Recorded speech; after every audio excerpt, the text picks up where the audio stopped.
the child who wasn't neglected. But for Joe Tayanin, many families, not all children, are neglected in the same way. There is a child who is not yelled at, not hit, not constantly corrected, but also not truly seen.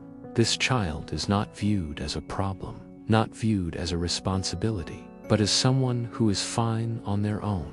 And this is where the quiet philosophical tragedy begins. Very early, this child learns an unspoken rule. Value is given to those who need help, not to those who endure silently. So they build an identity around independence.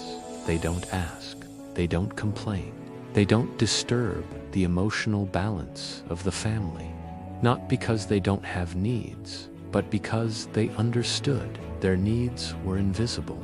Philosophically speaking, we are not only shaped by what happens to us, but by what never happens. Overt neglect leaves wounds, but emotional absence reshapes existence itself. This child doesn't ask, "Why am I being hurt?" They ask something deeper. Do I deserve to be noticed at all?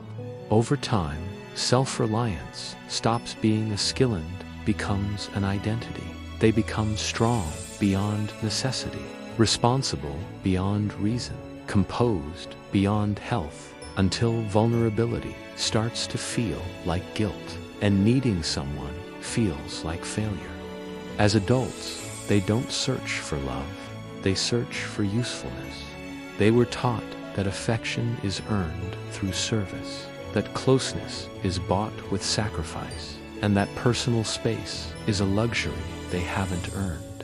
Here lies the painful paradox. The child who was never asked for anything spends their life giving everything. The child who was never held becomes the one holding everyone else except themselves. Healing does not begin with anger. It does not require blaming the family. It does not demand rewriting the past. Healing begins with a dangerous, simple question. What if my worth is not conditional?